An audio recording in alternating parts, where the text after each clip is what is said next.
Hello guys, welcome to my channel Aishu world. Hello Aishu family, ఎలా ఉన్నారు? అందరూ బాగున్నారు కదా? బాగున్నారని అనుకుంటున్నా.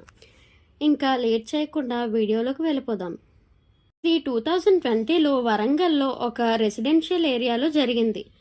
నా స్నేహితురాలు మరియు ఆమె కుటుంబం ఒక కొత్త ఇంటికి మారారు. వారి పక్కింట్లో ఒక ఇల్లు చాలా కాలంగా ఖాళీగా ఉండేది. కిటికీలకు ద్వారానికి పెద్ద పెద్ద స్పైడర్ వెబ్లు దుమ్ము పడి ఉండేది. ఆ సమయంలో ఆ ఖాళీ ఇంటి నుండి ఒక స్పష్టమైన సన్నని శబ్దం వినిపించింది. ఇది ఒక చిన్న పిల్లల అరుపు, బేబీ క్రైలా ఉంది.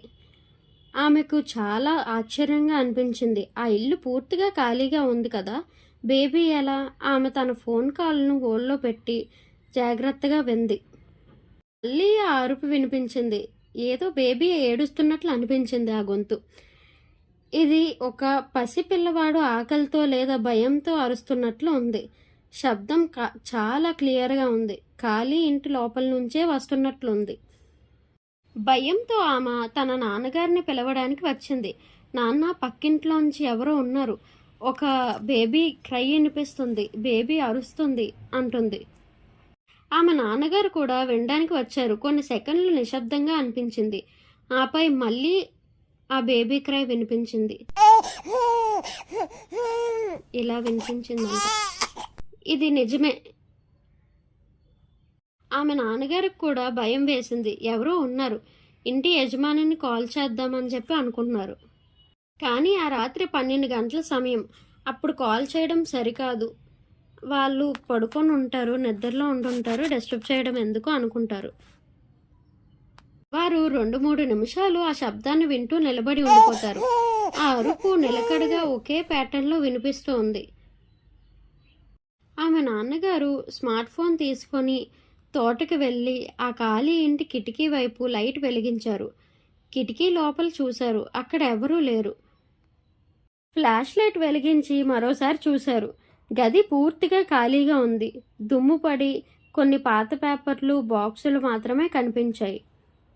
కానీ లైట్ వెలిగించిన తర్వాత కూడా ఆ బేబీ క్రై మాత్రం ఆగలేదు. ఇది ఇంకా భయంకరంగా ఉంది.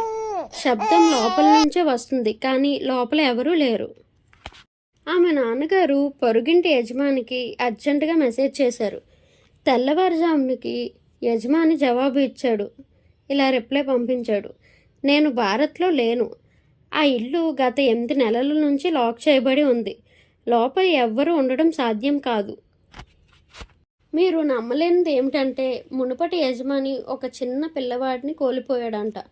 ఆ పిల్లవాడు ఆ ఇంట్లోనే మరణించాడంట. మేము ఆ ఇల్లు చాలా తక్కువ ధరకు కొన్నాము. ఈ సంగతి తెలిసిన నా స్నేహితురాలు మరియు ఆమె కుటుంబానికి భయంతో పిల్లల అరుపులు వినిపించినా సరే వారు ఇకపై దాని గురించి పట్టించుకోలేదు.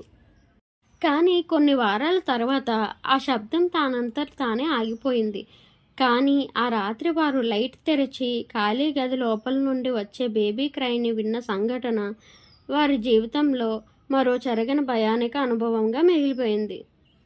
ఈ హర్రర్ కంటెంట్ మీకు నచ్చుతుందని అనుకుంటున్నా. నచ్చితే ఈ వీడియోని లైక్ చేయండి. అలాగే భయం వేసిన ఇంట్రెస్టింగ్గా హర్రర్ సినిమాలు చూసే వాళ్ళకి లేదా హర్రర్ స్టోరీస్ వినే వాళ్ళకి ఈ వీడియోని షేర్ చేయండి. అలాగే మీ లైఫ్లో ఏమైనా హర్రర్ ఇన్సిడెంట్స్ కానీ స్కేరీ ఇన్సిడెంట్స్ కానీ జరిగాయా? అయితే ఐషు వాళ్ళకి మెయిల్ పెట్టేయండి. తప్పకుండా వీడియో చేసి పోస్ట్ చేస్తా. సబ్స్క్రైబ్ చేసుకోవచ్చు కదా. ఐషు వాళ్ళకి ఫ్యామిలీ అయిపోండి.